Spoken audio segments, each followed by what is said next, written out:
Hello, welcome to the Eddie Liger Power Hour, now with music.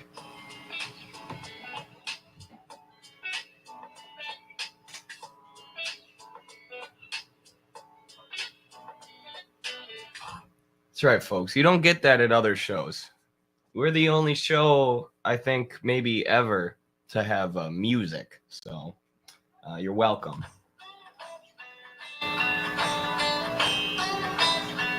I like this one. This is our intro song to the Power Hour from now on.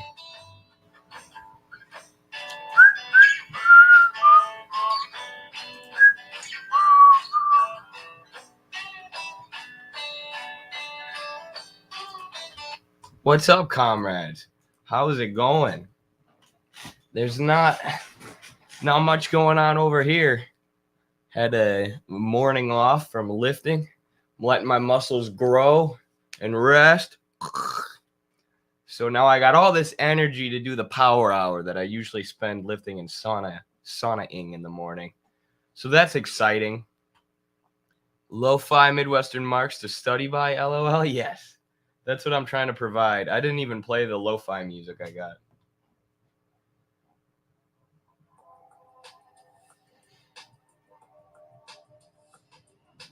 Get studying, everyone. Yeah, this is Midwestern Marks. Thank you, Ross. 10 euros to start the stream. I love it. Thank you so much for the constant support. Appreciate you always. One of our most consistent supporters.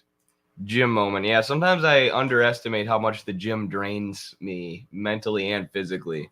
Like the other day, actually this happened the last 2 days. I was planning on doing a stream when I got home, and I just laid in bed for a second, and I ended up falling asleep because I was just exhausted. But so sorry to people who were waiting for a gaming stream 2 days ago. I fell asleep, so sorry. What an amazing town hall last night. Don't even like Trump, but something to be said for simply being prepared with rudimentary solutions while the Democrats can't even be serious. Yeah, and the Democrats' meltdown, about the fact that CNN was even having the town hall made them look even worse, right? They're flipping out that CNN would even platform this guy. Mehdi Hassan, who works for MSNBC and pretends to be a leftist or a progressive or whatever, was lambasting CNN for helping Trump by interviewing him because, heaven forbid that the news actually report the news or the news cover a candidate who's polling very highly. Democracy is when the corporate media picks and chooses which candidates they want to allow. And we know that CNN only platformed Trump because it actually probably brought their ratings up. But yeah, so a lot to learn from Trump, similar to the primaries in 2015 or 2016 when he ran through the Republican primaries by basically saying everyone up here's corrupt, right? Somebody the audience would clap for Jeb Bush, and Trump would literally point at him and be like, those are his corporate donors. It costs $1,000 a seat to be here. You think anybody in America, any of the working class people watching us at home actually care about Jeb Bush? You call them out like that, call out their corruption to their faces. And I remember there was a saying in 2020, we need Bernie Sanders politics with Trump's balls, like Trump's ability to call out the ruling class, whereas Bernie was just such a simp, dude. Bernie was such a coward. It was anytime I would tweet something when I worked for the Bernie campaign, critical of Joe Biden, critical of Elizabeth Warren, even if it was the most soft critique, I would get a text from one of the Bernie staffers like, hey, can you delete this? We're trying to run a non-aggressive campaign. We don't want to attack other Democrats. And meanwhile, the other Democrats are like, Bernie's a sexist. He's a racist. He wants to bring Fidel Castro in and make him president of the U.S. so he can throw everybody in jail. And that's what socialism is. And then Bernie's like, oh, yeah, well, no, actually, I just want health care. Well, no. I won't attack you back, though, because I'm a cuck to the establishment. Meanwhile, Trump was willing to call out corruption to the faces of these politicians And it worked for him. Even though when he was in office, he didn't do much to attack their corruption. He didn't do much to drain the swamp. He appointed people like John Bolton and Mike Pompeo, who kept furthering the goals of the imperialists and Wall Street, the military-industrial complex. But there's a lot to learn from Trump when it comes to his debate skills, his rhetorical tactics, his campaigning, and the town hall recently was a great example of that. Thank you, David, for the $5 super sticker. Appreciate it. Ross and David giving super stickers so far. Two of our most consistent supporters, financial supporters at Midwestern Marks. As is Ashea Watchell, who says Castro 2024. Yes. Yeah, when Pete Buttigieg accused Bernie of wanting to, or of praising Castro's Cuba or wanting to bring Castro's Cuba to the U.S., Bernie should have just been like, yes, that is what I actually want to do. Instead, he was like, no, Cuba is evil. No, we don't want to be like Cuba and teach everyone to read and bring them healthcare and end slavery. That's authoritarian. You're right, Pete Buttigieg. That was Bernie. And now Pete is the Secretary of Transportation as our country's infrastructure is falling apart, as trains are derailing left and right and leaking toxic chemicals into all the water. Like, yeah, I'd rather have a system like Cuba's than have a system like this, where people who don't know shit about transportation are in charge of our transportation industry. Well, actually, the corporations are in charge of it, but the government won't do anything because they're cucked by the corporations, and trains are derailing left and right and leaking toxic chemicals into the food. Sounds like Cuba is doing a better job than us to provide for their people in terms of infrastructure and food, despite the fact that we're keeping them under a crippling embargo. But these people like Pete can stand up on the debate stage and be like, oh, you want socialism? You want us to be like Cuba? That's bad. Bernie should have been like, no, that's good. Here's why Cuba is better than us. List off fact. And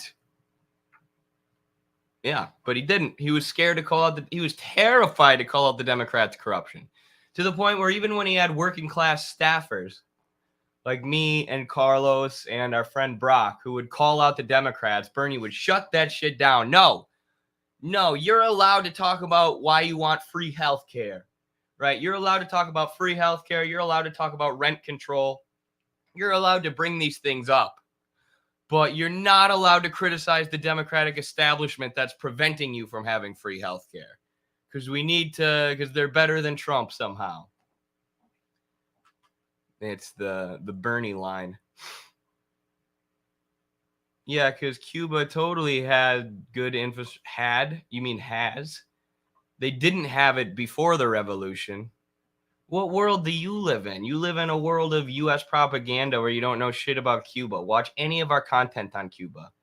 You know, one of the people who runs this website that you're watching right now is from Cuba. I'm going to use the liberal argument right now. You think you know better than them? You think you know better than someone who's from Cuba? Why don't you just shut your mouth and listen to Cubans, bud? That's what the liberals say to me and Carlos, even though Carlos is Cuban, but I didn't know Carlos was also on the campaign. Is that how y'all met? No, we met. Well, we were neighbors for like 2 or 3 years, which is hilarious, before like we even became friends. But then we started having a bunch of classes together, and he was pretty deep into his philosophical studies at the time. So we had this class about like sustainability and Marxism. And we were pretty much the only people in the class who would talk. That's not true. There was one other guy who also worked for Bernie with us, who would contribute to the class. But a lot of the times it was just Carlos and I going back and forth. And the professor trying to get other people in the class involved, but they would just sit on their phones, which was disgusting to me. Because I'm like, pay attention. This class is so interesting. We're learning Marxism. But that's how I met Carlos. Bernie was doing preemptive whitewashing. Oh, yes, for Biden. Right, that was the idea. That was the idea, like, we might lose, so we better not be mean to Biden to try and win, because then that might help Trump months from now in the general election. Like, why is losing even part of our strategy? Why don't we just focus on what's going to help us win? Because we understand all of these candidates on both sides are corrupt. And that's what the working class people in the Bernie campaign understood. But the higher ups, the professional managerial class, the careerists, the staffers, the people who were just using Bernie's campaign as a launching point to join the Democratic Party, wouldn't let anybody criticize the Democrats because they're so much better than Trump, apparently. Even though we have Democrats in office right now, and the only thing they're doing is using all our resources on a proxy war in Ukraine. All the Cubans come here and vote because communism sucks. Actually, more people are leaving the U.S. for Cuba because there's free healthcare and stuff than there are people coming from Cuba to the U.S. now. So it sounds like you got indoctrinated. It sounds like you got indoctrinated because you're not up to date on the current immigration statistics in Cuba. And again, going back to the fact that a Cuban runs the website that you're on right now, that's what actually made Carlos a communist, because he grew up in Miami where a bunch of people were saying this bullshit like what you're saying right now. You know, Cuba's evil, communism killed 1 million people, blah, blah, blah, blah, blah. But then when Carlos's mom got sick and needed an operation, she couldn't afford the operation in America because in the land of the free, we don't offer universal health care to our citizens, and it's extremely expensive because corporations are price gouging you on your health care. So all these anti-communist people in Miami, like you, said, why don't you just go to Cuba and get the operation and then come back? They were telling Carlos's mom, just go to Cuba, get healthcare for free, and then come back to the U.S. And Carlos was thinking, I thought Cuba was evil. I thought you said Cuba's a dictatorship. I thought you said America's so much better. So why is it that my mom could get free healthcare in Cuba, but we're going to go bankrupt if she tries to get healthcare in the United States? And even the anti-communist people in Miami are admitting this. So that got him thinking, maybe I've been indoctrinated about Cuba. Maybe I've been lied to. Maybe America's not actually the land of the free, unless you're talking about freedom for corporations. Freedom for corporations to price gouge people and charge them absurd prices for medicine and for surgeries. Whereas in Cuba, despite the fact that they're a much poorer country because they've been held under a crippling economic embargo for the last 70 years by their neighbors, the United States, they still provide free healthcare to their people, right? They still provide food and housing to their people. They still taught all of their people to read. They still did all of these amazing things. So Carlos began to think, maybe socialism hasn't failed every time. Maybe I've been indoctrinated by anti-communist propaganda. And now he runs a Marxist website, but he still has to listen to idiots like you go, Cuba authoritarian, therefore communism no work. It's not free healthcare, WTF. No, it costs labor, but it is provided universally to everyone in the population for free.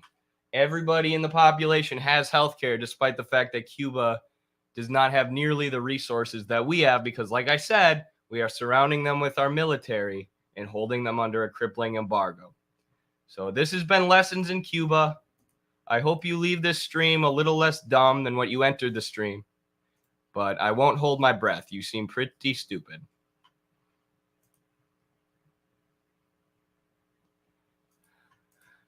Cade Grenade, what's up, Cade? Working today? Working at the old FedEx? Last time you told me that FedEx is mid. I'm sure it is. 1 sec, I'm trying to do something here.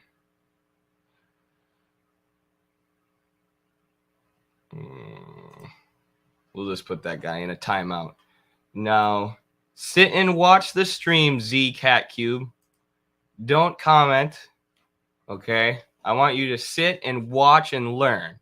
I know that you think that you want to talk right now, but nobody needs to hear what you have to say. Oh, he's got to run. Okay. Well, I hope you learned something. Land of the free. Whoever told you that is your enemy. Rage Against the Machine. Great lyric. The land of the free. Whoever told you that is your enemy. That's how they actually say it. I love it. I have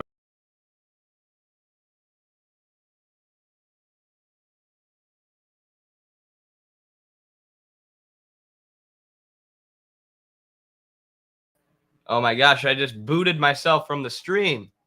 That was weird. I think I accidentally clicked the scroll button, and that must take you back. That was scary. Sorry, Chad, I'm on the phone making calls. I should have got that guy. No worries, Cobra. I got him. Ladies and gentlemen, we got him.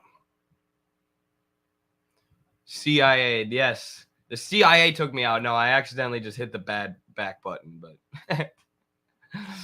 oh damn, boys, they got him. That's hilarious. I've got some good things to react to today. One of them is I've been trying to get more diverse with the videos that we react to, trying to shake it up a little bit, mix it up. So I've got one from the Tiny Meat Gang today, which is Cody Ko and Noel Miller, I believe is Noel's last name. They're really funny. A lot of times they sort of they border on talking politics, and when they do, it's fairly leftist, fairly socialistic, fairly pro-working class. They tend to make fun of a lot of CEOs and a lot of rich people. And this is one of the best examples of that. They've been doing a series where they look at cringe CEOs, trying to be relatable to their workers. So this is an unbelievable one. This video is a little old. I probably should have covered it when it went viral, but you know, better late than never. I always say. So let's check this out. I want to watch the video of the CEO. Oh yeah, being like something like she took a 4.5. This is on 1.5.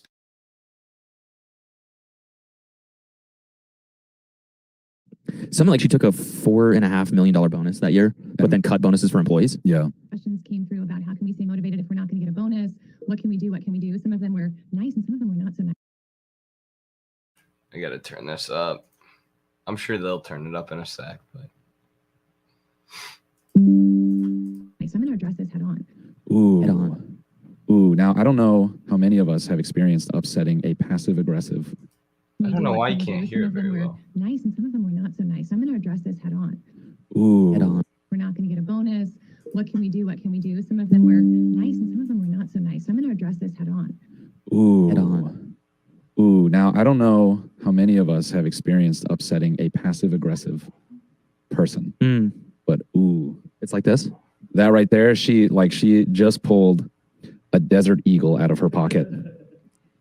Some of them were not so nice. So I'm going to address this head on. I'm going to address this head on. Yeah.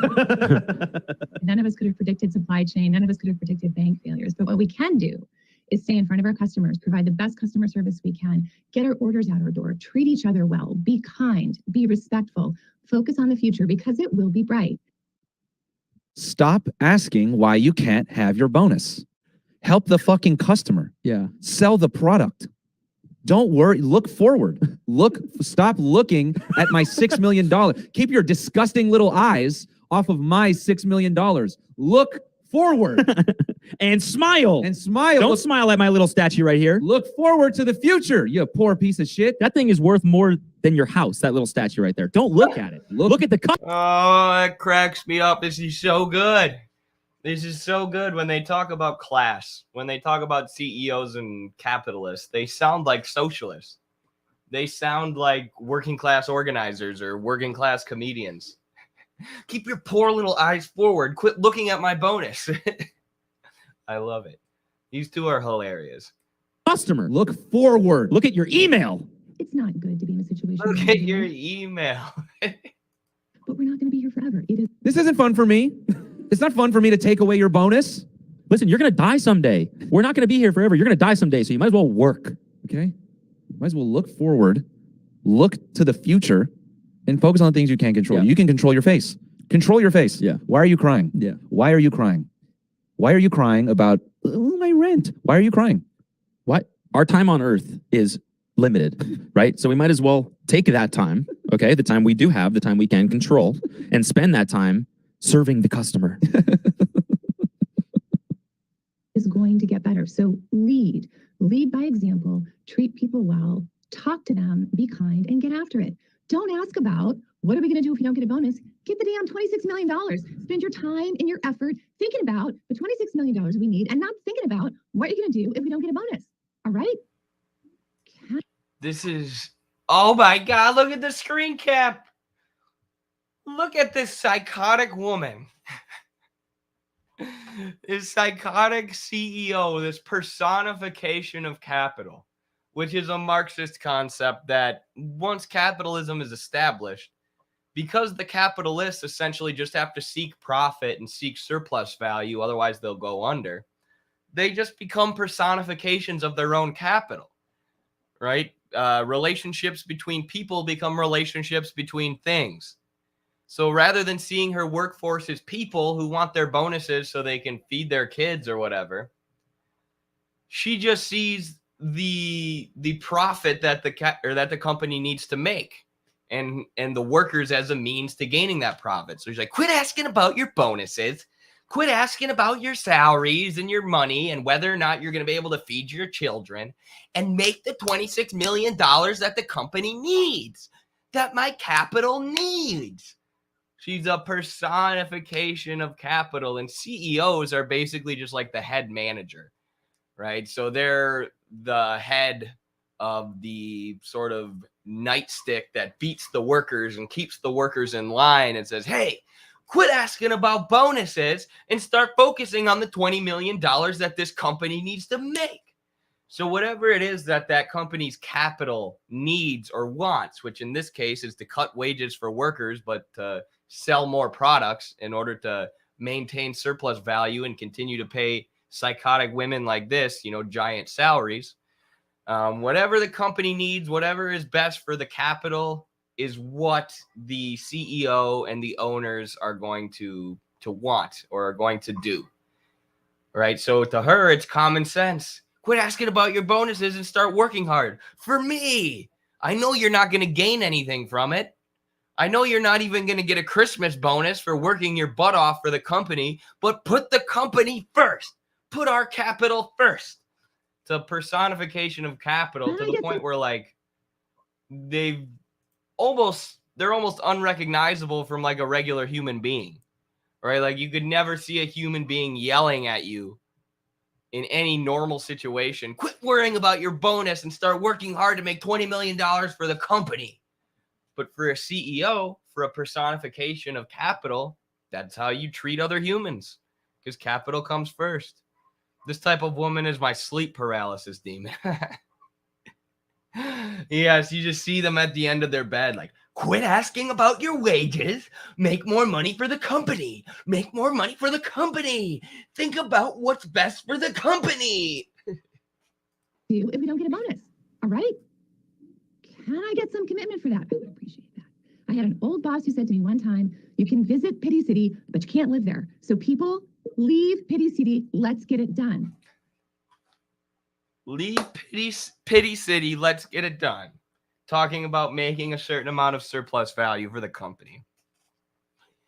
Now, in a way, I agree, right? The workers underneath this woman should leave Pity City, right? Stop feeling bad for themselves and start realizing what's in their own interests, and that the interests of ladies like this, who represent the capital of the company that those workers work for, are never going to have their interests in mind, are always going to drive their wages and their bonuses and their pay down as far as possible in order to maximize surplus for the company, which is why she's yelling at you, don't care about your bonuses, only care about this $20 million that the company needs to make, right? The interests of the workers and their bosses are inextricably antagonistic, right? There will always be a contradiction between the interests of capital and the interests of workers.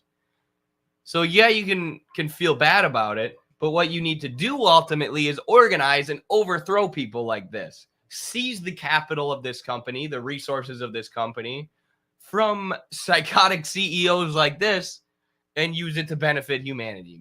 Move towards socialism. Socialism is the answer, not Pity City. I guess. I don't know. That's how I twisted that into a socialist message. But obviously she's saying, leave Pity City, quit worrying about yourself and start worrying about the company. We're a family, don't you know? After all, we're a family over here at this company. We're a family until it comes to your needs.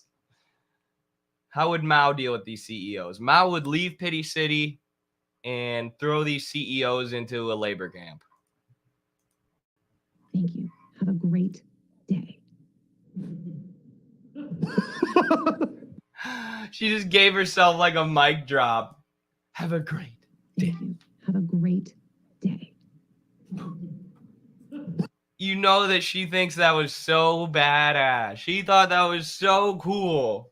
Mic drop moment. Actually, no, lady, you're about to go viral online for being completely out of touch and disconnected from the vast majority of people in America who are struggling to put food on the table. Over 70% of the country who's living paycheck to paycheck. And you're a rich person getting hundreds of thousands of dollars a year lecturing people on why they need to work harder for you for free. So congrats. You thought you had a mic drop moment. You thought you had a badass girl boss moment. And you actually went viral on the internet for being an out of touch moron. So let's hear it for that lady, everybody.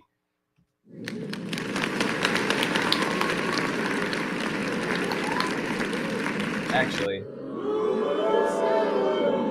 You suck. You suck.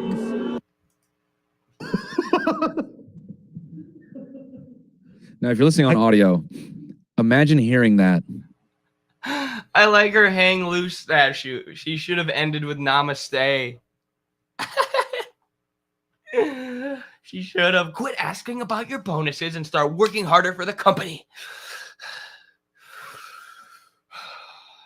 Namaste, everyone. Have a relaxing day. Yeah, it wasn't very zen of her to go on that tirade.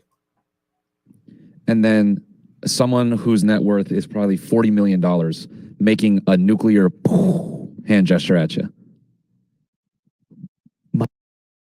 Noah says, one of the guys I'm working with just said, I wonder what she did when she found out that one of her workers leaked that. Is there a leaker city? No kidding, because it looked like a Zoom call. So that must have been, one of the workers must have been recording that and been like, look at my psychotic boss. Oh, damn, that could be a whole channel, CEO ASMR. Mic drop. Yeah, mic drop. Like replay that moment. That like. How do you make it to? How do you make it to that level of leadership, and think that kind of tone in Zoom is a good idea? Like how? Like, dude, there's so many levels. Because you make it to that level of leadership by being a sociopath, and this is what pretty much anybody in sales or in like higher, in corporate America will tell you. Like, you would be amazed by the amount of people running corporations who are sociopaths, who just don't have any empathy. And that's why they got to that position, because they're willing to put, as I said earlier, the company's surplus, the company's profit above the interests of their workers. Relations under capitalism, relationships between people become relationships between things. And the people who are willing to put surplus value ahead of people in every instance are the people who rise to the top of capitalism. And like I said, people are honest about this if you talk to folks in corporate America. And the CIA does the same thing. They target people with narcissistic or sociopathic tendencies. Because in a system based on greed and based on accumulation, that's what works. Sociopathy. In putting the interest of surplus value over the interest of people. So I'm sure the company hired this lady because she's not afraid to lecture her workers about why they don't deserve a bonus as she's taking home a $400,000 salary or whatever. Probably didn't even cross her mind that might be hypocritical. She probably just thought she was going in there and being a girl boss, getting it done. This was probably one of the ladies leading the campaign to end the word bossy because it's sexist or whatever. Does anyone remember that? That was a long time ago. Separation between what she did and what's appropriate. Yeah. How do you do that? Like she has zero fucking empathy. If you're a CEO and you make millions of dollars, most good CEOs at least pretend to care about people. Without looking it up, 3 guesses where she went to school. Stanford, Harvard, or Yale. Usually the Yale graduates are like the sociopaths who go into the CIA or, they end up being U.S. puppet dictators somewhere. But I bet you it's one of the Ivy Leagues. and my guess would be Stanford, Harvard, or Yale, which trains up the capitalist leaders, the oligarchs of tomorrow, the oligarchs of the future. People. Yeah, like exactly. I'm not saying you have to care about people. I'm just saying, like, how are you that oblivious to the fact that, I mean, you should care about people, but to know that your salary is public information. Yeah. To know your employees can look up what you made that year. Yeah. And then to go on a Zoom and be like, I'm going to take the tough love approach to the fact that these people aren't getting bonuses. Yeah. I mean, it's fucking crazy. This has, I need my 4 million face. Yeah. Written all over it, man. Yeah, look at that shit. That was her salary, was $4 million, bro. What the fuck? All I could say is relations between people become relations between things, right? And this lady is a personification of capital. Those concepts are the only things that can explain this. Somebody getting $4 million a year who lectures her employees about why they don't deserve a bonus. How could you treat people this way? Well, the answer is by being a sociopath and by rising up the ranks, by being, or the more sociopathic you are, the more you rise up the ranks. So that kind of behavior is encouraged, which is why our system creates human beings like this, who are willing to treat human beings the way that she does. I grew up in Boston. Harvard is full of psychopaths, for sure. And that's where she's from, Harvard Business School. So I guessed it right. Like I had a cousin who applied to all the Ivy Leagues, and he had like a 4.0 or over a 4.0, smartest kid in like his whole area when it came to school. And he didn't get into Harvard or whatever. And I was always so confused as a kid. But I remember him and my parents telling me, like, you need connections to get into Harvard, right? You need to know people who are rich and powerful. It has more to do with that than it has to do with your merit, how smart you are, how well you do in high school, or how well you do on the ACT or whatever, which showed me a lot about how our system works, and how capitalism works, and, you know, how people with Harvard degrees or Stanford degrees are put up on a pedestal and treated like the smartest people in America who just rose to that position when really they just knew rich people or they had a rich dad or whatever. But yeah, that's how those institutions work. And it's no surprise to see that a lot of national security agents, a lot of CIA officers, and analysts, a lot of U.S. puppet dictators graduate from these universities where they're basically trained up to be the inheritors of the ruling class of the capitalist system. So our elementary education system and our high school education system is based on the idea of factory schools, based on the idea that we need a place for kids to go while their parents are at work making money for capitalists, that trains up the kids in being the workers of the future, trains kids to be subservient, trains kids to sit in a desk for 8 hours a day like they're going to be doing when they graduate and go work for a capitalist. But you also need to train up the capitalists. You need to train up the imperialists. You need to train up the people who are going to inherit the system and run the system. You don't just need a working class. You need a ruling class. And Harvard, Stanford, these Ivy League colleges are where people go to be trained in becoming the ruling class, becoming imperialists. Whereas, you know, the mass public education that's available to all of us is training us up to be workers, training up the two classes of the future. And thus the capitalist superstructure, which includes things like the education system, reinforces the capitalist base of production, the relations of production between capitalists and wage laborers. Our education system is literally training us for these roles. Do you guys ever make a video about how, and thank you so much, Riley, for the $5 super chat. Do you guys ever make a video about how the working class is turned against unions? Most blue collar workers I know are anti-union, weirdly enough. Yeah, that's a really, really, really complicated issue. We want to do a whole series with one of our friends who's in the rail union about unions. It's just we're busy, and that takes a lot of time, and it would be a lot of research too, because it gets really complex when you get into the issues facing the unions and how those relate to the struggle for socialism. But definitely a worthwhile topic, and definitely something that we'll discuss in the future. So thank you so much for that. A lot of the blue collar workers are just anti-union because of union propaganda. Also, just to comment on that quickly, like there are a lot of like union bureaucrats and union administrators who have kind of sold the unions out, so they're maybe less effective than they used to be. But there's also like Fox News doing nonstop propaganda about how unions are evil and unions prevent freedom. And, you know, if you got to pay union dues to be in the union, that means they're more expensive than what they're worth, which is just a blatant lie. So a lot of it comes down to propaganda. Pure hatred. Seriously, just the customer comes first. That's your. You know that she, to whoever her partner is, you know, or whoever is at home with her, you know, before she started that Zoom, she was like, people these days, they just don't want to work. Yeah. They just don't want to work. Yeah. I think I'm going to go on there and I'm going to tell them how it is. Yeah. And I'm going to tell them, you know, what they need a wake up call. Yep. They need a little wake up call. And I'm going to take the tough love approach. Yep. And here we go. I just want her son to be like, but what about like OBS screen recording? Yeah. You know, mom, this is not going to look, this is going to blow up on TikTok. Please don't do this. Please. No, you guys, you Gen Zs and millennials, you don't want to work anymore. No one knows what it's like to actually put in some work. Yeah. And then when my dad, Steve Herman Miller, started this company. Yep. My father used to slave. Oh, they're so funny. They're so funny.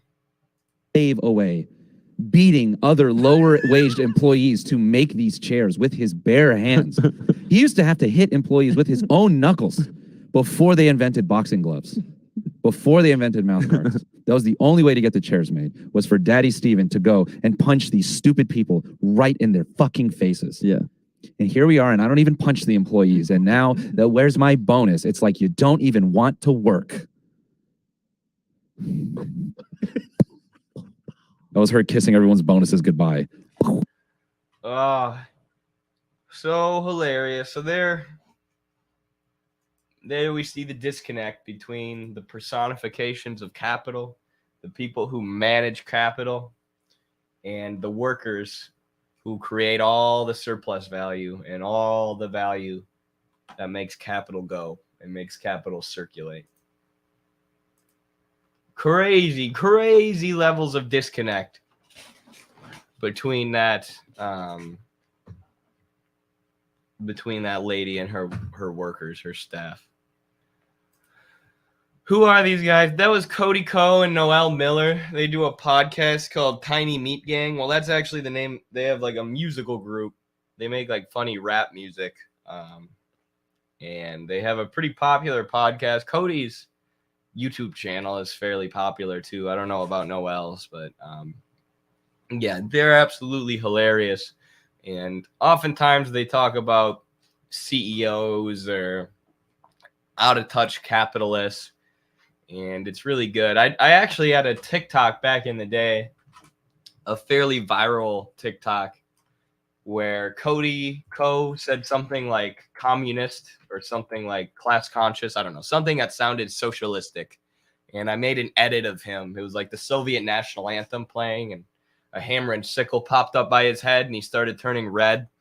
And it said Comrade Ko. So I wonder if he saw that actually. But now it's deleted forever because TikTok permanently deleted all 7 of my accounts and all of the hours and hours and hours of work and information that I had put on them. So rest in peace. You know, even though U.S. Congress claims that TikTok is controlled by the Communist Party of China, it's actually controlled by NATO, and they won't let you criticize them. So in case anyone was wondering.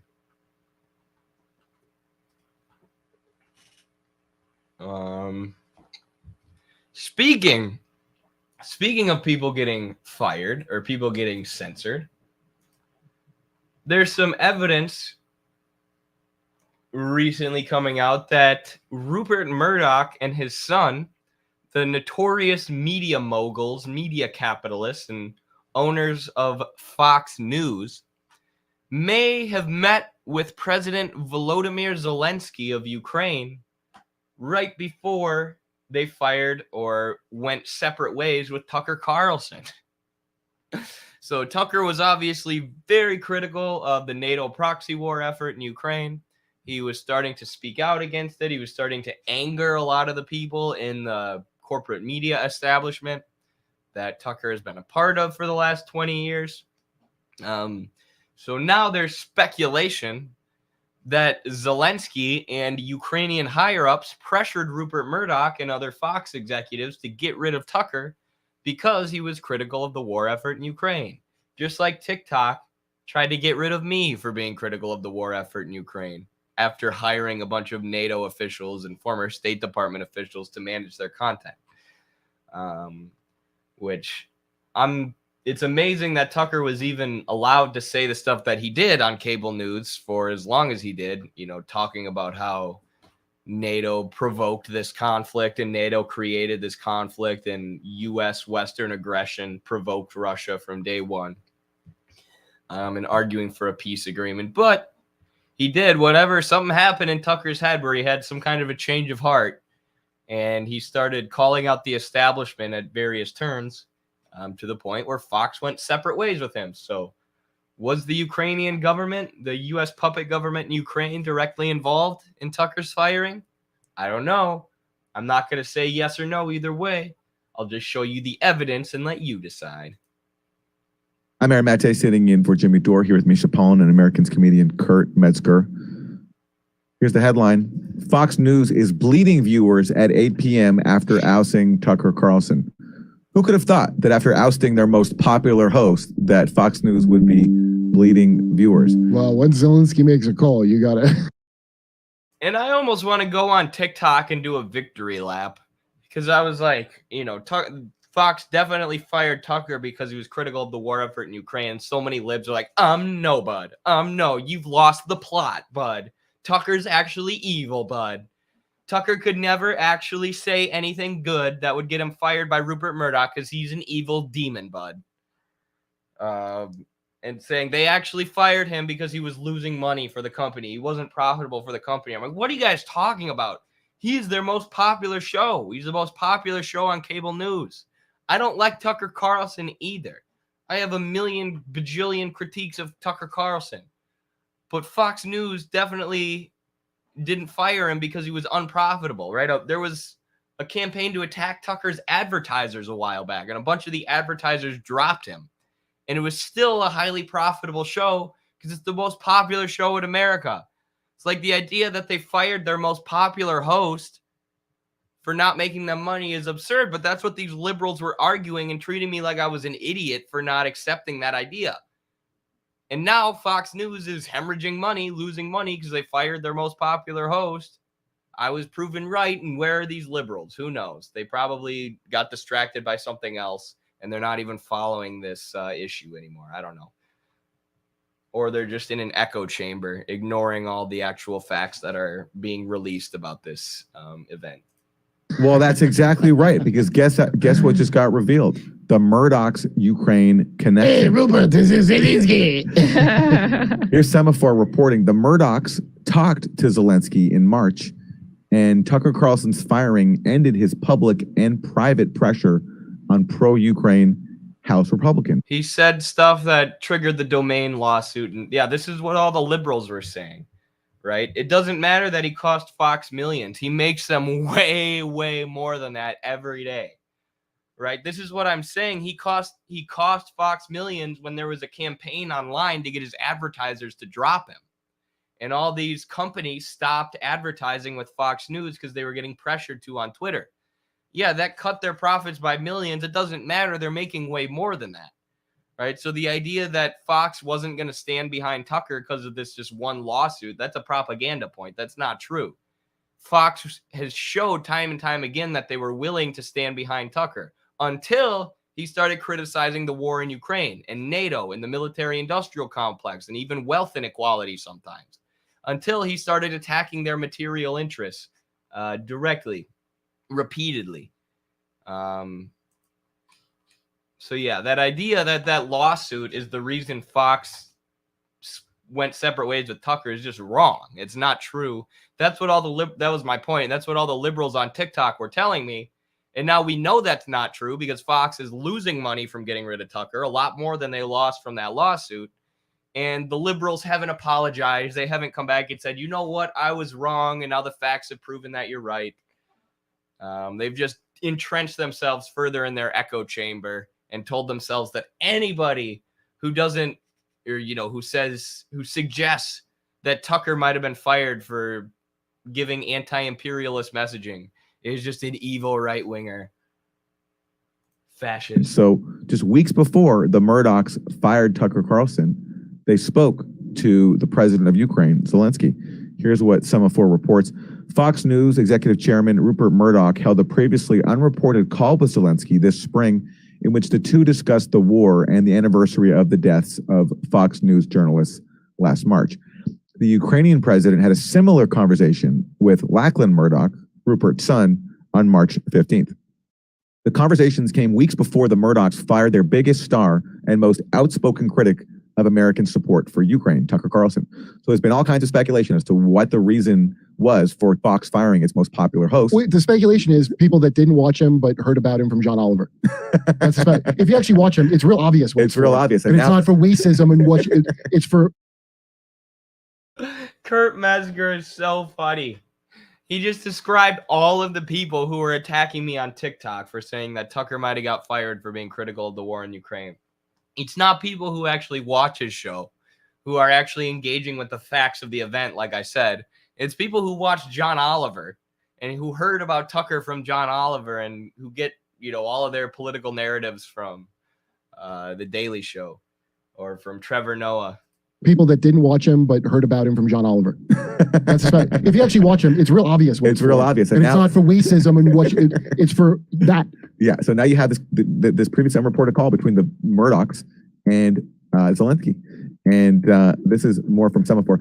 Senior Ukrainian officials had made their objections to Carlson's coverage known to Fox executives. That's pretty amazing right there. A foreign government telling a U.S. cable network that they have objection to coverage. Who do they think they are? Saudi Arabia? But Zelensky did not raise it on the calls with the Murdochs, according to one person familiar with the details of the calls. So he probably doesn't have to. Exactly. Even if that's true, he didn't raise it. That's exactly the point. But show me if it's like all these celebs are like, oh, my heroes. Would you see the Stuart Varney interview in maybe that currently goes, you don't think Zelensky's a hero? Yeah, that was with Doug McGregor. That was Doug McGregor, who also Tucker Carlson featured regularly. And we've interviewed him here before on the Jimmy Dore Show, but Doug McGregor was very critical of the proxy war. That's somebody else who was It's not any one thing. Tucker did all the things together. He said anti-big pharma shit, anti-war. He let Jimmy call America the greatest terrorist. Exactly. On Fox News. Think how huge that is, dude. Carlson's firing will immediately relieve pressure on key Capitol Hill Ukraine supporters whom Carlson had criticized on air and sometimes pressed behind the scenes to change their positions on the war. So proxy war supporters on Capitol Hill are thrilled that he's gone because he was their most vocal and prominent critic. Clearly, Carlson spooked. Right. So to recognize, this is what people need to understand, to recognize that the establishment wanted Tucker gone, or to recognize that the establishment does not want President Donald Trump, because they'd rather have somebody like Obama or Biden who just keeps the war machine running smoothly and doesn't throw criticism at, the proxy war efforts or whatever. Acknowledging that the establishment doesn't like these right-wing populists is okay. That's just being honest. That's just engaging with reality. To say that doesn't mean you support Trump or support Tucker or everything that they've ever said and done. Right? You can recognize that Tucker pushed the Iraq war and a bunch of racist bullcrap on his show, while also recognizing that sections of the establishment wanted him gone for criticizing the NATO proxy war effort. Like, use your brains, use critical thinking skills. I know it's not fair for me to use TikTok as an example, in idiot commenters on TikTok who are like either 14 or 30-year-old John Oliver watchers. I don't know. People who only watch liberal cable news. But come on. You can't even talk about someone like Tucker anymore without getting called a racist. Like, I'm just engaging with reality. Sections of the establishment wanted Tucker gone for criticizing the proxy war in Ukraine. That is just reality. That's not me commenting on what Tucker said about immigration or what he said about the Iraq war 20 years ago. That is me engaging with the reality of our situation today, which 90% of liberals and a lot of leftist progressives are incapable of doing anymore. a lot of members into not being fully supportive of Ukraine. A senior Republican congressional aide said Carlson's ouster probably reduces the loudest voice. Right.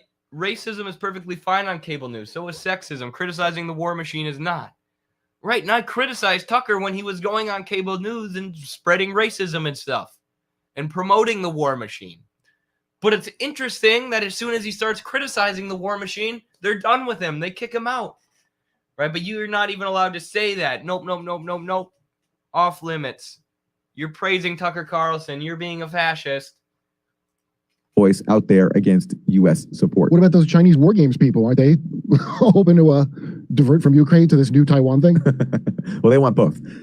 Eddie sounds like he's getting a lot of annoying messages / comments from liberals, and he's starting to get annoyed. Just go, if you want to see what annoyed me, go to my Tucker Carlson videos on TikTok and read the comments. Read the comments from these liberals who are not only wrong, who are not only talking out of their ass, who are not only just repeating whatever they saw on MSNBC, Rachel Maddow, or Trevor Noah, but they're condescending as hell. They're condescending, and they're so quick to accuse you of racism or bigotry for giving an objective analysis about the Tucker Carlson situation. And they're so quick to call you Bud, say, you've lost the plot, Bud. No, I haven't lost the plot. I'm looking at reality. You're following along with whatever plot, whatever narrative John Oliver and Trevor Noah are feeding you. So yeah, I've lost the plot that they're spoon feeding you, I guess, because I'm looking at a diverse array of facts to make an objective analysis of this situation. I don't give a shit about your plot, your narrative that you're obsessed with following. So there you go right there. So you have people in Congress recognizing that Carlson was a hurdle to the Ukraine proxy war and was actually... I've always hated being called Bud. Like, I mean, unless it's by someone who I actually look up to and actually see as a mentor. So it's usually like the most annoying people who think they're above you, who think they're smarter than you, and they'll be like, Bud. They call you Bud condescendingly. I hate it. And liberals on my TikTok love it. Spooking people into... Think again, sweetie. Think again, honey. Yes, that is the liberals in my comments. Calling me Bud or sweetie while being wrong as shit. Just being completely wrong, divorced from reality, not a single fact in sight, but they're condescending towards you, and they're going to call you a liar and a bigot for saying the truth. Liberalism. They're so disgusting.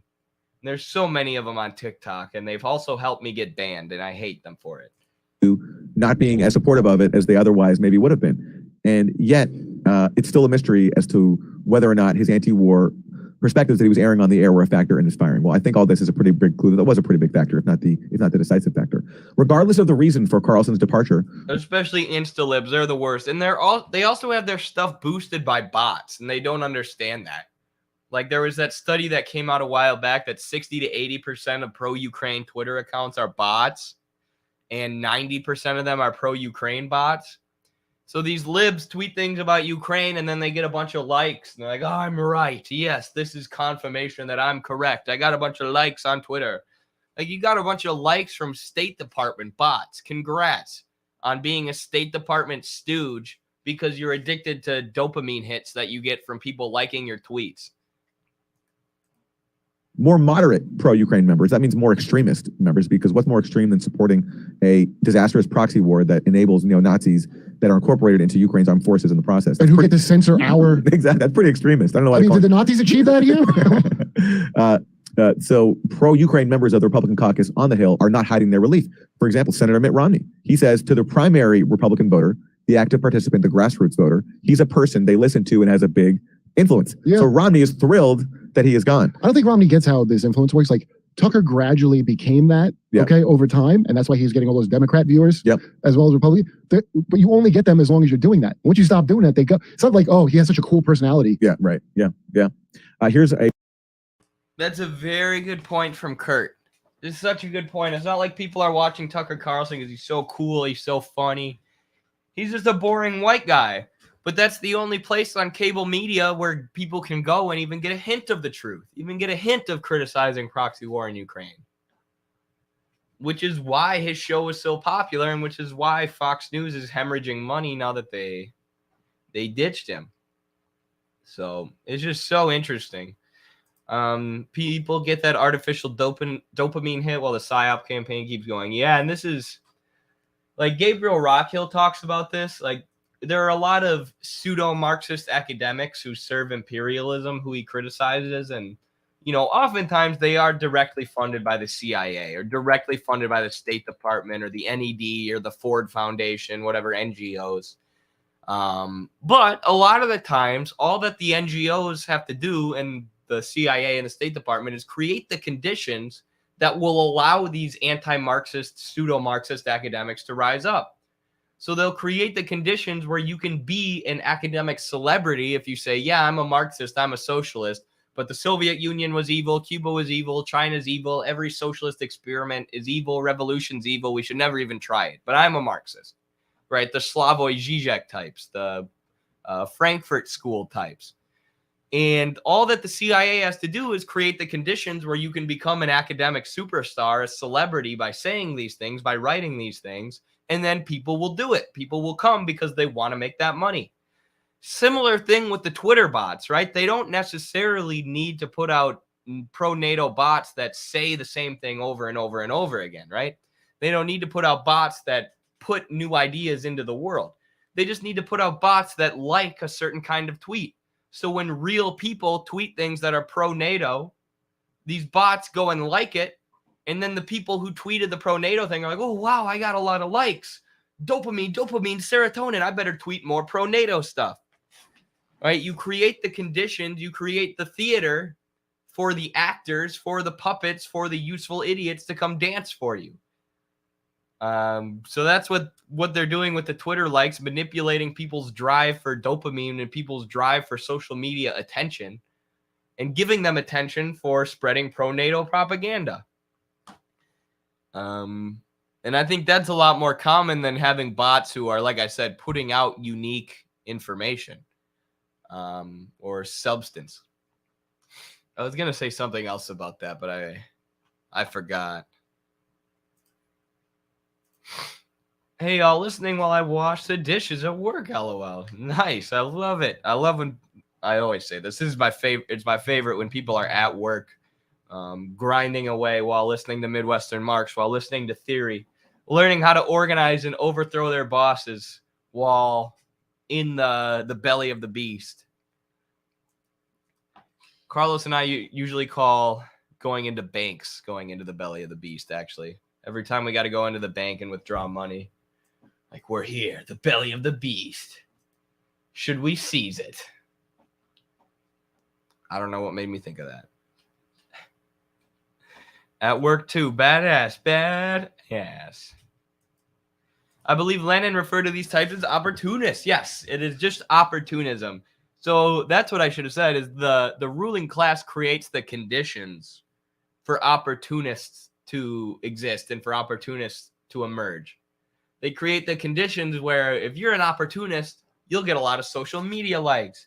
If you're an opportunist, we'll offer you a lot of money and a book tour and you can get published. Whereas if you're a Michael Parenti, if you're not an opportunist, if you're somebody who writes the truth about Cuba or the Soviet Union or whatever, you get blackballed. That's the last thing I was going to say.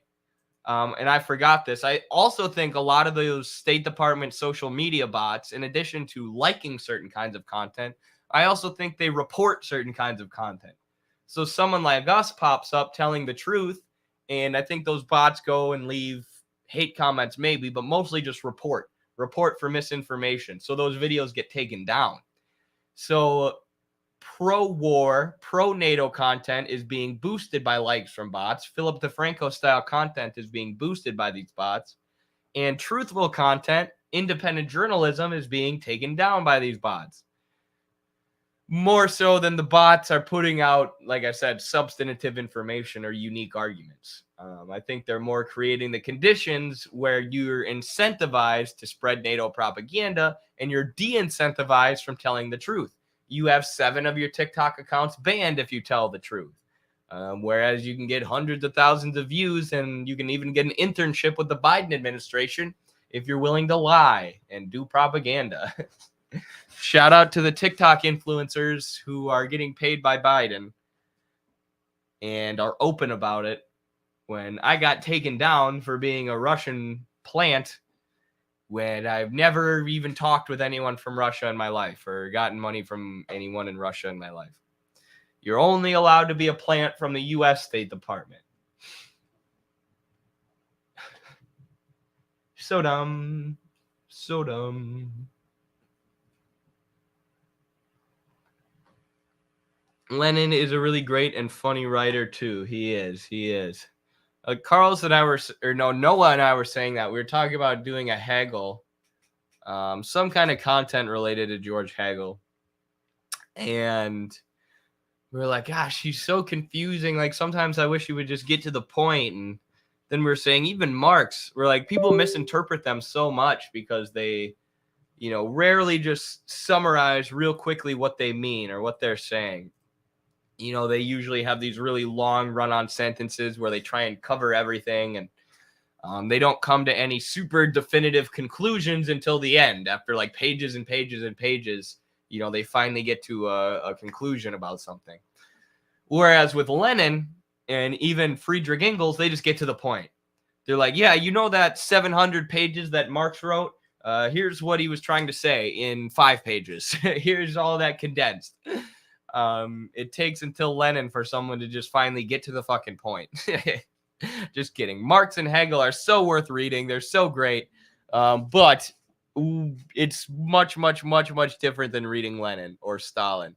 Lenin and Stalin get to the point. They're concise. They're funny. They're clearly writing for workers, which Marx said he was also, but meh.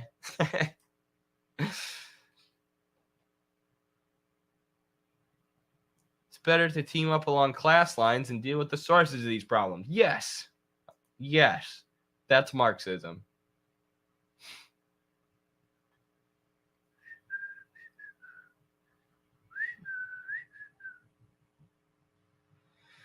I've been writing a script for a video called How to Tell the Difference Between a Plant and a Grifter. That's a good video.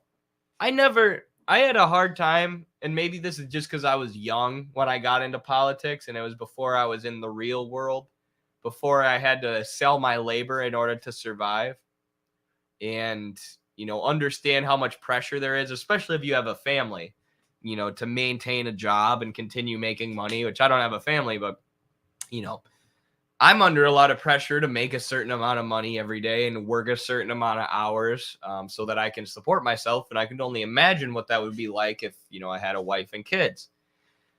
So until I became an adult and started doing this more full time, this isn't my full-time job, but started doing it more, only then did I realize the temptation to become a grifter, right? Like how strong the pull to actually become a grifter is. Like, when I was a kid, I was like, nobody would just sell out their principles and values, what they believe, and start lying so that they could make a bunch of money. And now as an adult, I'm like, well, of course those people exist, right? We've had 7 of our TikTok accounts banned for telling the truth, whereas there are people who make way worse content than me, way more lame content than me, who are getting paid good money by the Biden administration to spread Biden propaganda. And some of you know this, out of college, I had 2 job opportunities, one of them with the Biden campaign and one of them with the political establishment working for some NGO, some imperialist NGO, and I passed them both up.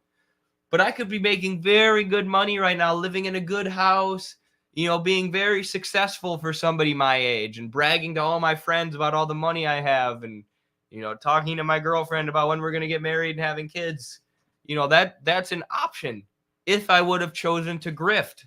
If I would have chosen to be like Henry and the other Biden staffers working on TikTok, the Biden hired influencers on TikTok, I could have been like them and had an entirely different material situation than what I currently have.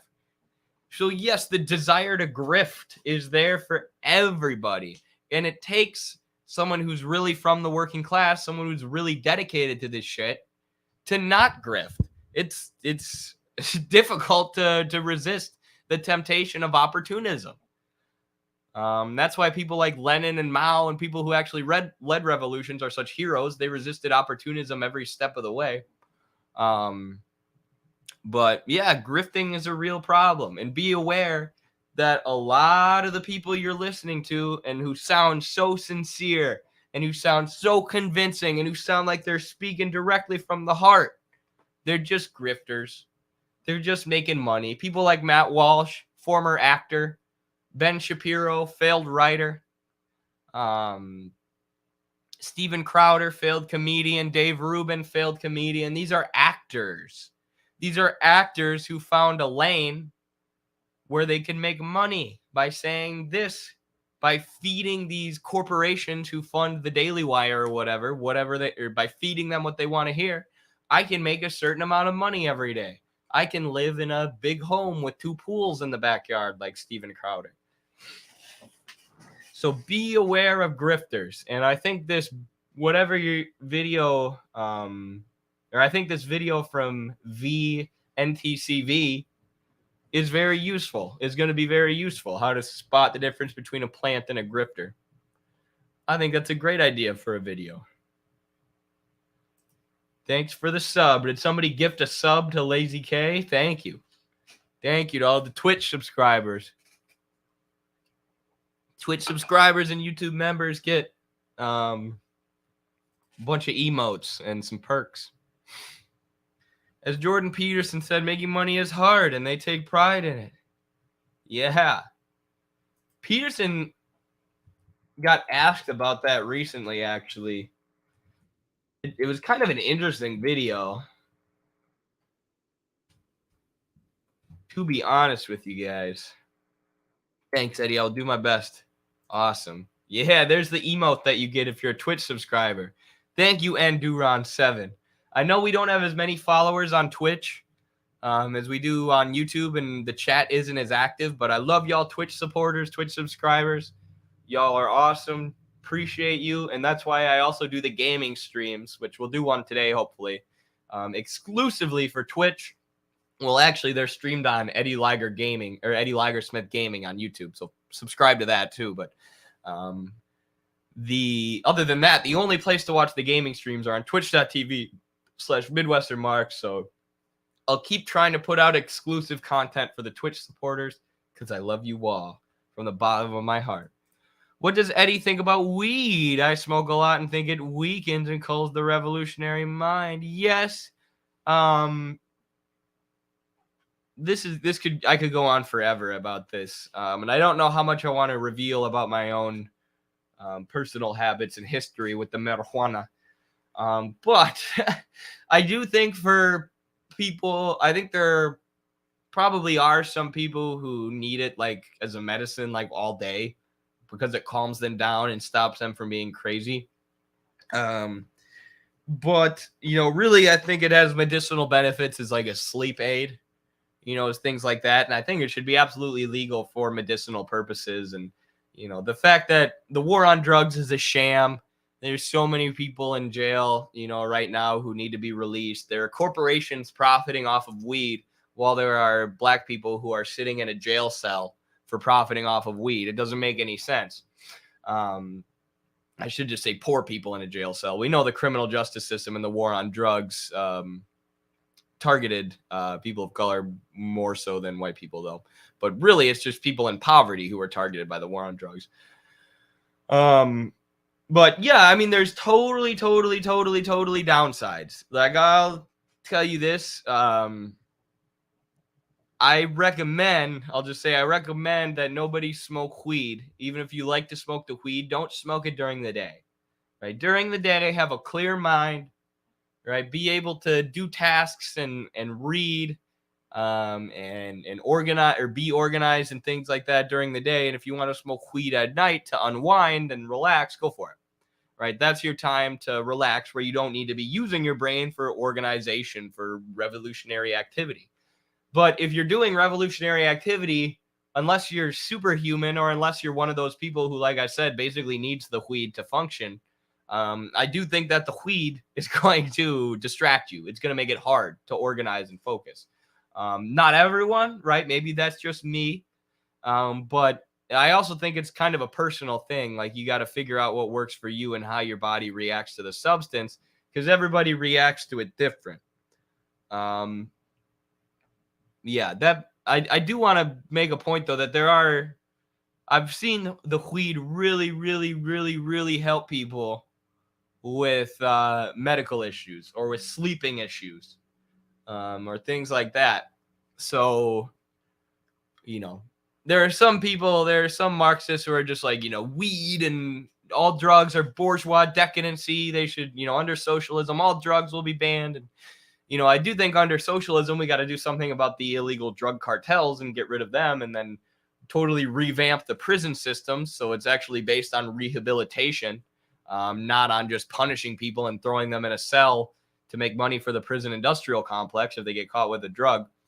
But there are downsides. It's not like you can just take bong rips all day and be fine and be totally perfectly functioning and not have that affect revolutionary organizing. It's going to affect you. So just understand how it affects you and strategize around that. Be smart, right? Okay, it affects me. It makes me less organized. But it helps me sleep. Okay, I'm not going to do it during the day. I'll do it at night, after I have all my things done. That's the best advice I could give you, is just don't do it during the day and then do it at night, honestly. And I've known a lot of successful people and successful wrestlers who occasionally or frequently partake in the smoking of the weed. So it's not like you can't control it. It's not like meth. It's not like a hyper addictive substance, but it can be addictive. It can be mentally addictive, like food. You can get addicted to eating good food, just like you can get addicted to smoking weed all the time, and then it can get in the way of shit that you want to accomplish, like revolution. So don't let it get in the way of stuff that you want to accomplish. That's my final word on it. Question: where do we send suggestions for things that y'all react to and discuss? Is that a Patreon only thing? I mostly use Facebook and YouTube. Do I need to get on Discord or Twitch? Yeah. So I check the Discord before almost every stream. There's a channel and you can access the Discord via our link tree. But there's a channel on the Discord called React Suggestions. And I look at those all the time. We used to use the Reddit page, which I could go back to doing if that's something that people want. But for now, I've mostly just been using the Discord. I can start checking the Patreon if people want to post them on Patreon. We could do that. I could also bring back the Reddit page, the Midwestern Marks Reddit. But there's the link to the Discord. I know not everybody uses Discord because I used to not use Discord, and I've learned Discord for Midwestern Marks. But yeah, that's what we've been using. So there's the Discord link if you want to use that. I don't know. Let's see if anyone's been using our Reddit. What if a bunch of people hacked our Reddit? Thoughts on Eddie Liger and Midwestern Marks? Oh, there's a subreddit about us on r/the deprogram. I guarantee you it's a bunch of people saying they're pretty good, but they're pro-Russia tanky sometimes. We're in what do you think about Midwestern Marks? We're in r/socialism 101 too. Gosh, why are there so many people talking about us on Reddit? This is the left libertarian subreddit that criticizes tankies from a socialist perspective. Dude, when I search my name on Reddit, I end up in hell. Oh my gosh. You end up in a bunch of pseudo-Marxist echo chambers about how tankies are evil. Kill me, please. How do I get to our subreddit? How do I get to r/Midwestern Marks? Not a bunch of people talking about how awesome we are.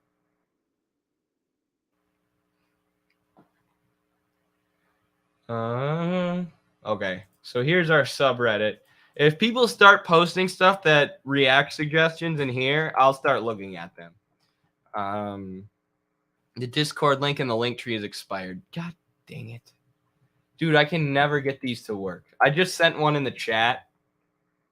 But I'll I'll also fix the one in our link tree right now.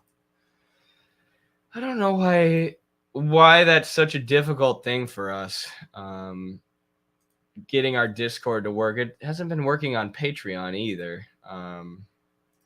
It just like I set the link to never expire, and then it expires. I don't get it.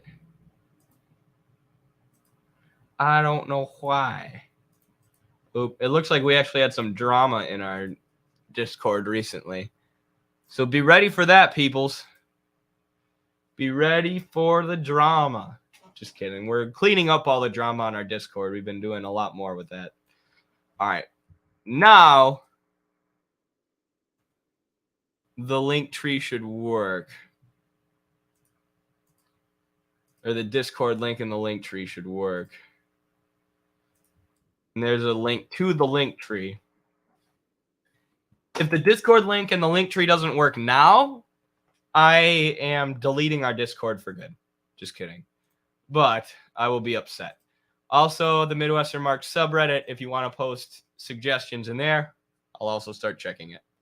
The road to hell is paved with subreddits, LOL. True.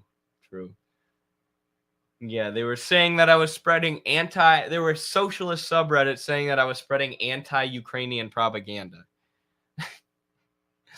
No, you're only anti-Ukrainian if you're supporting NATO. Because if you're supporting NATO, you're supporting U.S. Nazi puppet government in Ukraine that's pushing Ukrainians towards their death. That's pushing Ukrainians at gunpoint towards the Russian military and making them fight on behalf of Western finance capitalists and the Western military-industrial complex. I am taking the pro-Ukraine position. You people who have Ukraine flags in your bio are anti-Ukraine. You people with Ukrainian flags in your bio are pro-Ukrainian death. I am pro-Ukrainian life. Don't try and take the fucking moral high ground as you argue for NATO proxy war, you cowards. Gosh, I can't wait to debate Voosh. How much you make? I make $80,000 a month on Patreon. Sorry, this is the Jordan Peterson video where he talks about how much money he makes that I wanted to watch like 20 minutes ago. My book is selling about 20,000 copies a week.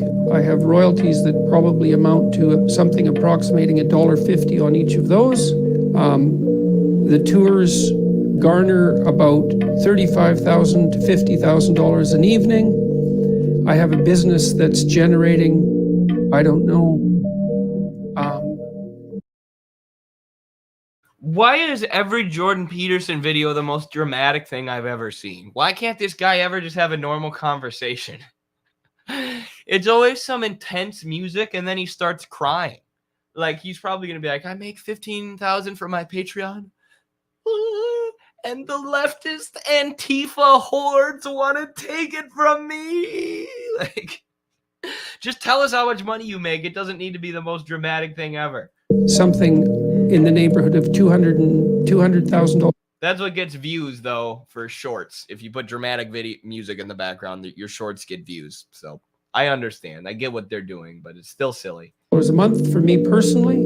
There's some other smaller sources of income than that. You are making a lot of money. Yes. Out of this. I certainly am. And so are a lot of other people. How much?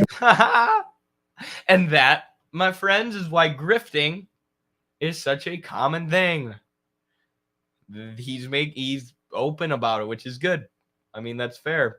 He's making a lot of money, and so are a lot of people.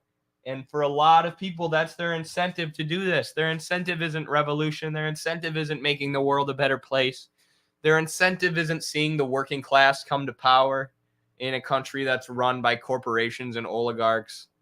Their incentive is to make money for themselves. And this is what we call opportunism or grifting. And that is why Jordan Peterson doesn't talk that much about psychology anymore. He doesn't even talk that much about cleaning your room and self-help anymore. He's basically just like a basic conservative. He signed a deal with the Daily Wire, right? So he's getting paid by regular oligarchs who fund conservative media. He's taking conservative positions. He's talking about how Marxism is evil on Twitter, even though he's obviously never read a lick of Marx. He's just your regular conservative grifter because that's what makes money. There's one part where he kind of almost looks like he's mad that he's being asked this question. I want to find that.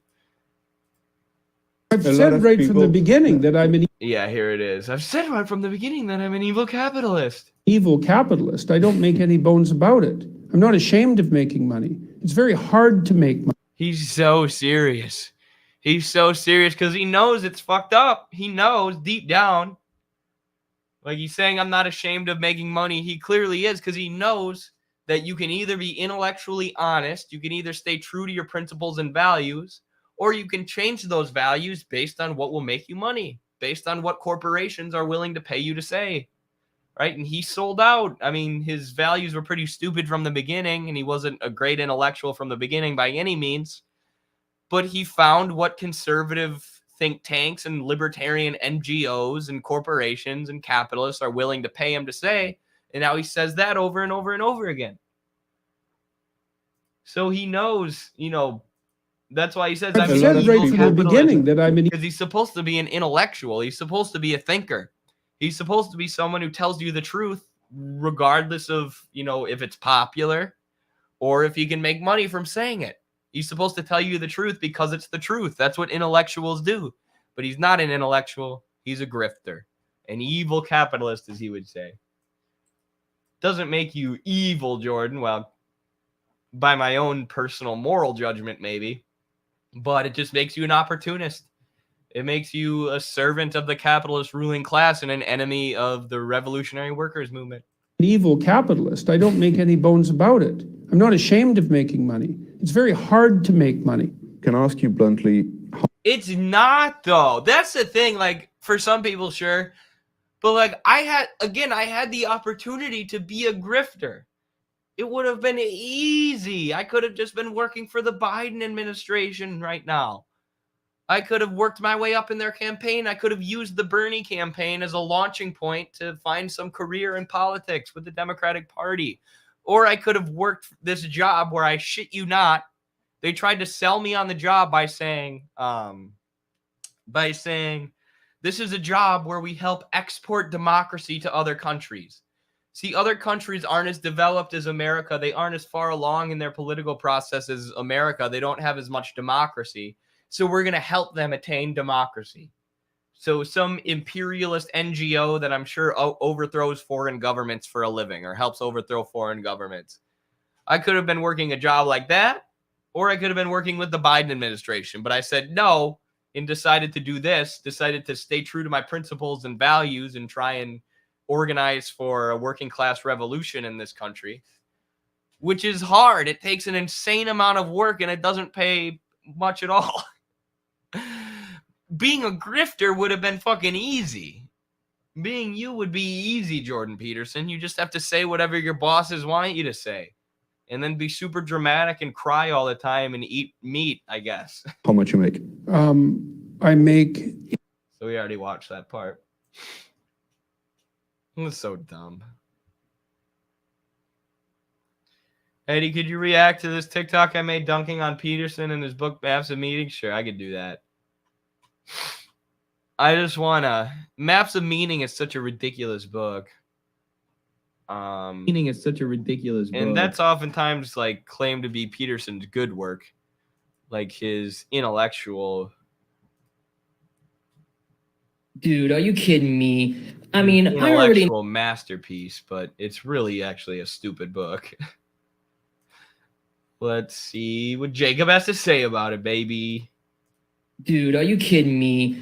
I mean, I already know how much of a lazy intellectual fraud Jordan Peterson is, especially since he thinks that he has Marxism all figured out after only reading the 45-page Communist Manifesto in his preparation. I like how you're citing Hakeem and Midwestern Marx. Who could be better people to cite? I love it. For his debate with Slavoj Žižek, who he himself is capitalism's court jester, as pointed out brilliantly by Gabriel Rockhill. but I just looked up maps of Based. meaning, and right now I'm currently reading Anti-Dirting by Friedrich Engels.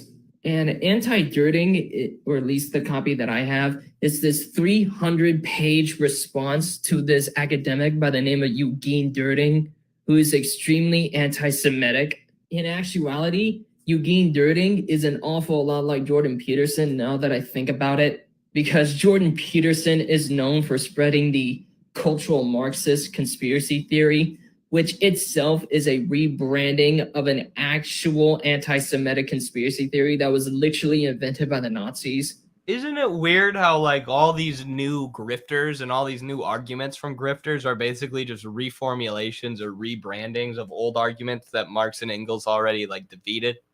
There's a Sartre quote, like every anti-Marxist argument comes up as just a reformulation of an old argument that Marx already engaged with. This is Jacob detailing that perfectly to a T. Not only are the arguments just reformulations or rebrandings of old arguments, but Peterson himself resembles Dühring, this guy who Engels took all this time to engage with. And anti-dirting is extremely complex, well thought out, and it was scientific for its time. And then on the right, Peterson's book is a pseudo-intellectual book filled with graphics that have no meaning. Graphics. Let's take a look at the graphics, because this is something that I always say too.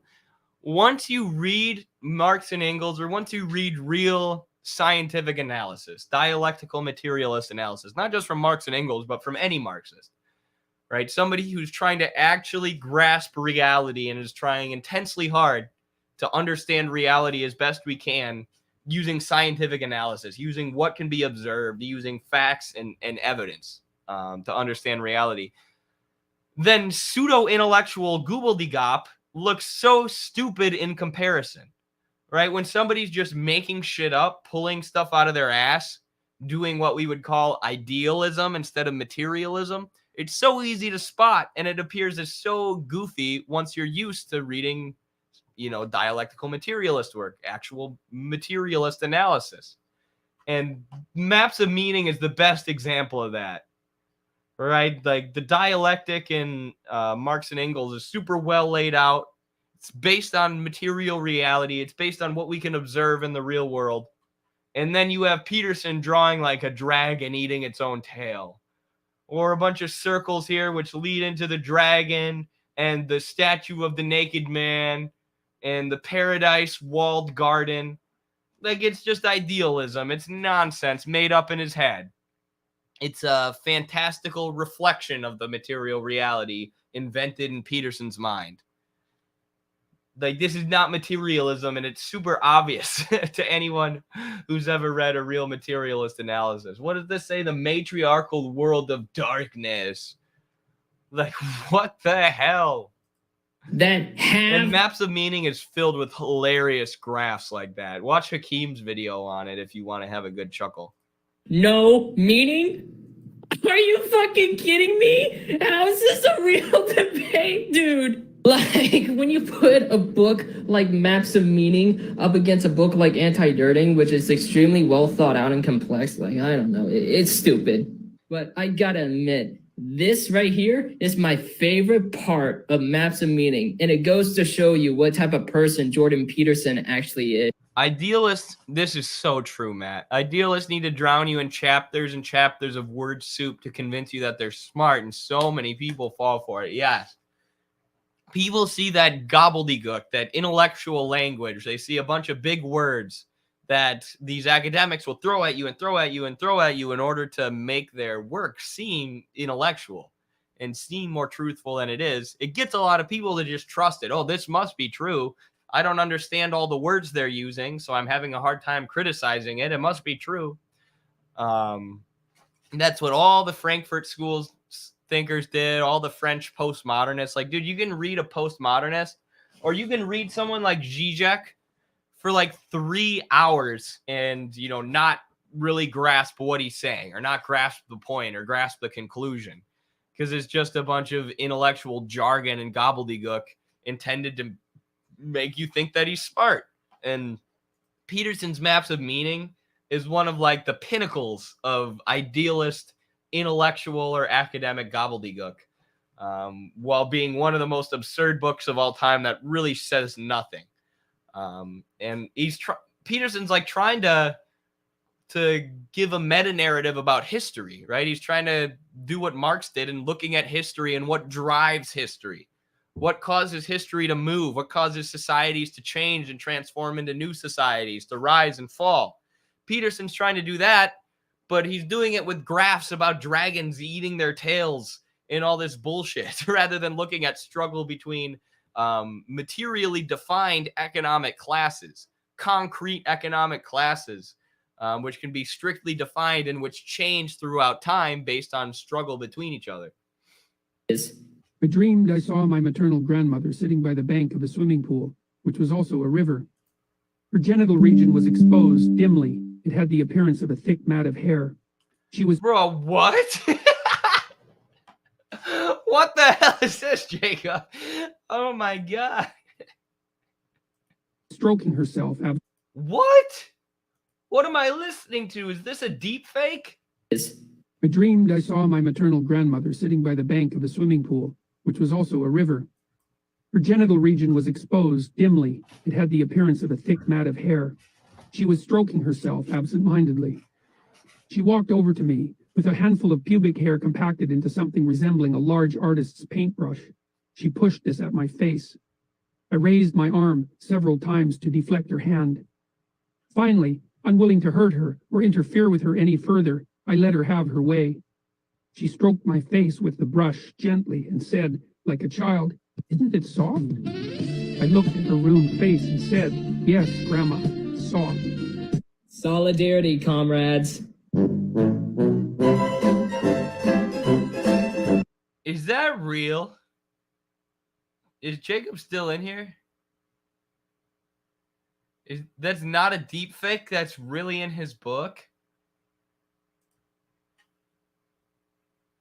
Why, if you had a dream like that, why would you leak that to the public? Or let alone publish it in a book? Sounds like a cloned voice. Well, I had it. Well, no, I didn't have it sped up, but Jacob probably had it sped up. It's real? The quote is real? Oh, wow. Yeah. No way. Why did he put that in his book? What the hell?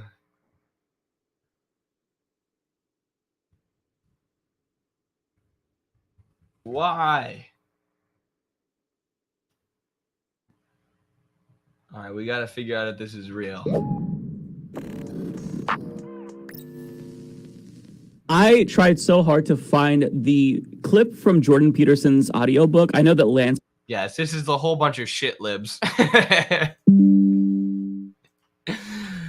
Oh, Mike Figueredo. All right, whatever. We got to figure out if this is real. We got to power through this video. Probably knows about this, where he's describing his grandmother's pubic area.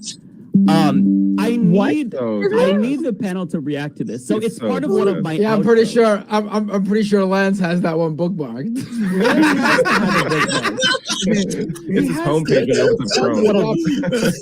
So the only one that I could find has copyrighted music. So I can't find just the clean version. Lance, if you have that, you've got to help us out, because the fact that more people don't know about this is genuinely unacceptable to me. Like, more people need to hear this. It is. Well, it seems like it's real. It seems like it's really real. They reacted to it on the leftist mafia. Wow. That's so fucking weird. I don't know. I don't have anything else to say. That is just really, really weird. To the point where I got to drop an F-bomb there. Yeah, what the hell? Oh, yeah, these people. I remember them. Yeah, back early 2-3 years ago in your leftist journey and your journey to Marxism. At least those people provide a funnel to real Marxist works like Midwestern Marx.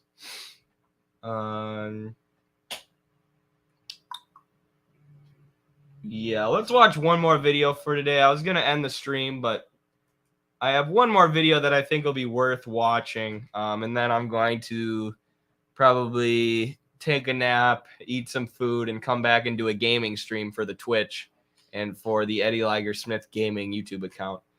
But Democratic. I wanted to cover this first because we haven't talked about Robert Kennedy, who's running for president yet. Carlos and I have been planning on talking about it as soon as we get together to do a stream.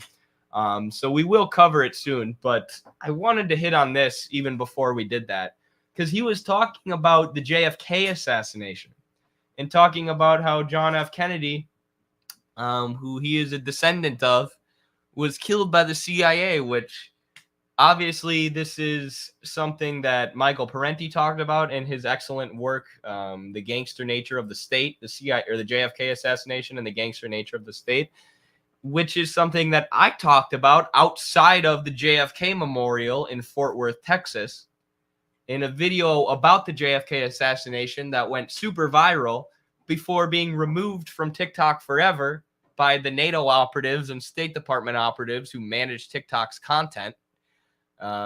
So rest in peace to that viral video I made in Fort Worth, Texas, outside the memorial, talking about the assassination. The ruling class has censored it here in the land of the free and freedom of political expression, but no matter, because Robert Kennedy is talking about it now, and I'm sure that'll reach way more people than my TikTok ever did. So as long as the message is getting out there, I just wish more people knew who Parenti was. There was also, of course, the famous Oliver Stone movie, which was attacked, lambasted by the ruling class when it came out in the 80s, talking about the evidence of a CIA cover-up or a CIA-driven assassination of JFK, which then 30, 40 years later, Oliver Stone released another movie, a JFK follow-up, where he said, yeah, basically everything we thought back then, it's been proven correct. It's been proven true. And now we have more evidence that the CIA did it. So he doubled down and tripled down. And all of the people, all of the ruling class puppets who attacked Oliver Stone for releasing that movie never apologized. Robert Kennedy They never Jr. came out and said, yeah, we're wrong. The facts have proven us wrong. Right? They just continued to double down and attack Oliver Stone as a conspiracy theorist. Because these liberals who attack anti-imperialists at every turn, once they get proven wrong by reality or leaked documents or new facts or whatever, there's never any comeuppance, right? They just bury themselves further into their liberal echo chamber and ignore reality and attack anybody who's actually has the courage to engage with reality and engage with the facts. Democratic White House contender Robert Kennedy Jr. blaming the CIA for assassinating his uncle, former President John F. Kennedy, back on November. Sorry, he's not a descendant of JFK. Technically, it's his nephew. So I think descendant refers to children. 22nd, 1963. There's a 60-year cover-up. The Warren Commission was run by Alan Dulles, who was the head of the CIA, I made a video about Alan Dulles once saying he's the most evil person to ever live. Him and John Foster Dulles really got the CIA coups started. At first on behalf of the United Fruit Company in Guatemala, who one of the Dulles brothers was a leading shareholder in. Was the head of the CIA, who my uncle fired.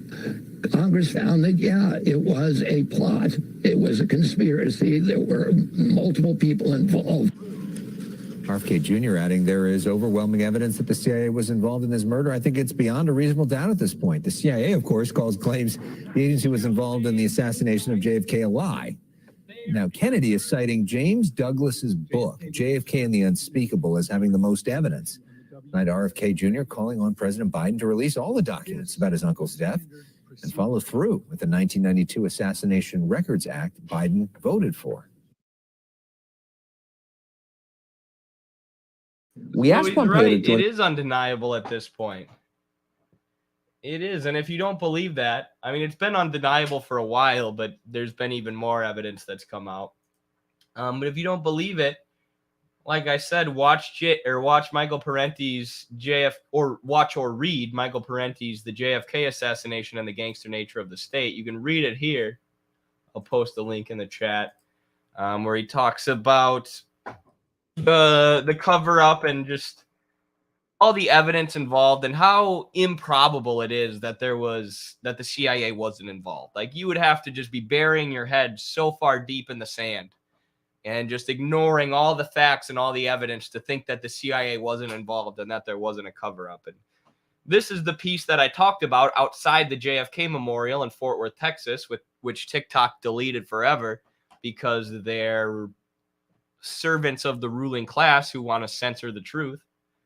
But yeah, you can read about it there, listen to the audiobook, I believe. And if you're not a big reader, thankfully, this is on audiobook as well, or there's a lecture about it as well, where you can hear Parenti talk about or give a lecture about the gangster nature of the state. And he uses the JFK assassination to talk about the dictatorship of capital, to talk about how the state is a tool of capital used to suppress the working class and used to further the interests of the capitalist class and the imperialists, using these armed bodies of the state that have a monopoly on violence. So this is how Lenin describes the state. You can watch our reading guide of Lenin's State and Revolution to learn more about this from the theoretical perspective.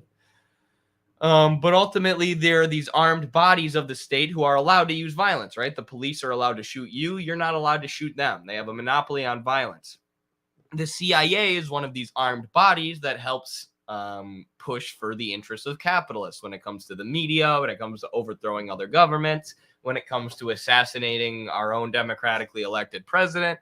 The CIA is an armed body of the state that serves capital, and Parenti uses this event, the JFK assassination, to prove this theoretical point made by Lenin years ago and to show the gangster nature of the state, which ultimately works in service of capital and the capitalist class.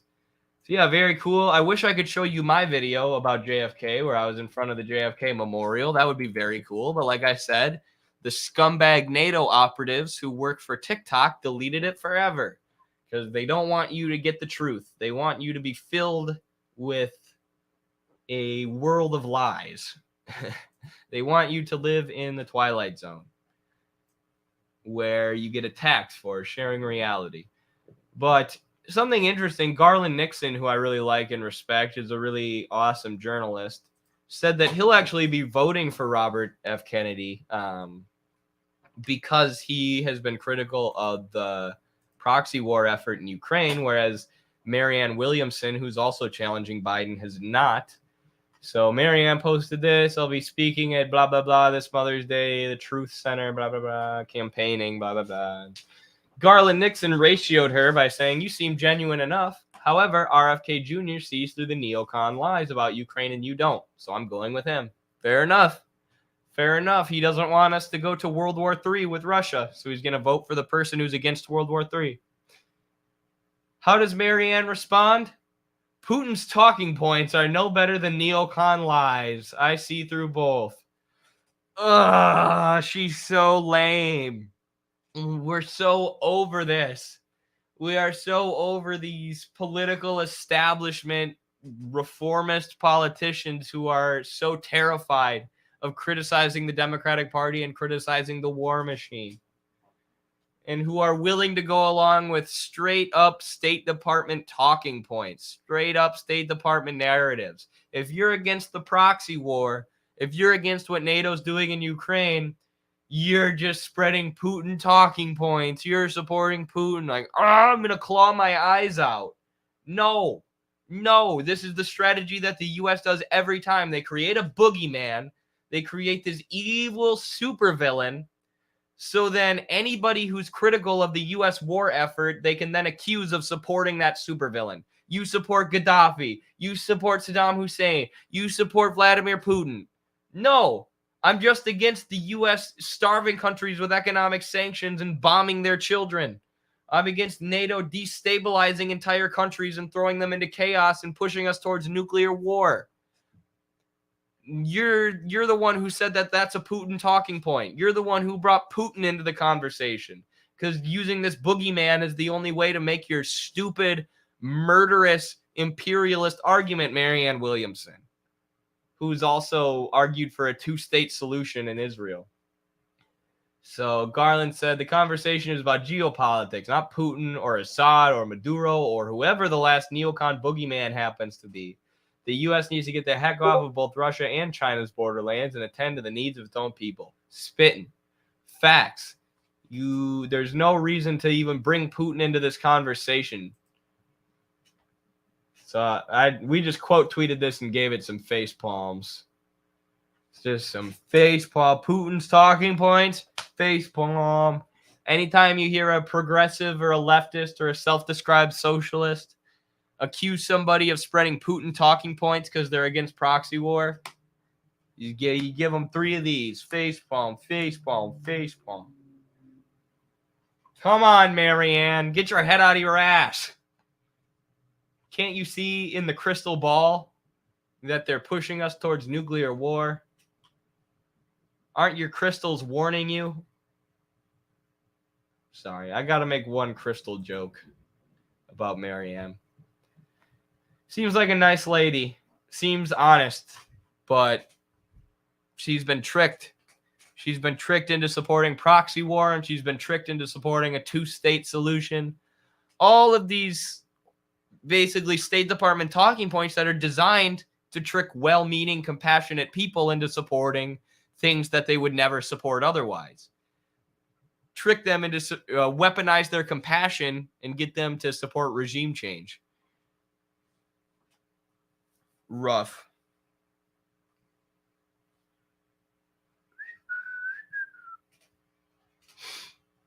Folks won't like it, but Trump and RFK are the harm reduction candidates. Carlos and I keep saying that every time Trump praises Xi Jinping or talks about avoiding nuclear war, we're like, is Trump the harm reduction candidate? Kind of funny. All right, y'all. Well, that's all for today. I didn't get through everything I wanted to get through, but it's been a great hour and 45-minute stream. Had great viewership throughout. So thank you very much. Oops, I forgot to respond to one super chat. Thank you so much to all the super chatters and super stickers. Could not do what we do without you. It's your support of the project that allows us to do our print projects, that allows us to stream to you regularly, that allows us to come to you in somewhat high quality. So thank you so much. You're all a part of Midwestern Marks. You're a part of our community here. And we're going to educate, organize, agitate to the point of revolution. We just got to keep growing, keep building, keep getting more intelligent, keep understanding the world better, keep understanding theory better, and keep organizing, and we'll get there. Kennedy was on track to normalize relations with Cuba after the disastrous Bay of Pigs. The CIA couldn't have that. Discussed on Blowback Season 2, Gangsterism. There you go. Another great source. This is also discussed in the Parenti lecture, obviously, but if you want to check out a more modern source that probably has more updated information and a lot of the things that have come out since Parenti wrote his lecture, his book, check out the Blowback podcast. They're very good. And yeah, the Bay of Pigs was a disaster. Kennedy was embarrassed. He realized that the CIA, there are leaked transcripts from the Bay of Pigs and the Cuban Missile Crisis where CIA officials and CIA analysts are encouraging Kennedy to launch nukes at the Soviets or launch a full-scale invasion against Cuba. They're like, we got to do it. We got to do it. Otherwise, they're going to attack us. And Kennedy realized that these people were liars, warmongers, narcissists, psychopaths, and largely incompetent in a lot of ways. So he was planning to abolish the CIA. He was going to uproot the CIA. So it was not only in the interests of the imperialists to get rid of Kennedy at the time, but the direct interests of the CIA and everybody who worked for it, because they didn't want to lose their jobs as being psychotic imperialist narcissists for the U.S. State Department and getting paid handsomely to do it. So they had all the incentive in the world to take him out. All right. Well, that's all for today, folks. Patreon.com/MidwesternMarks. After I recover here, mentally and physically, I'll be back with a gaming stream. I promise today I'll actually do a gaming stream before I got to go to wrestling practice. So thank you. Much love. Solidarity. Midwestern Marks. Eddie Liger Power Hour. Excuse me. We out. Oh, I'll play the outro. I forgot to play the intro today.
Racial injustice and economic injustice cannot be solved without a radical redistribution of political and economic power.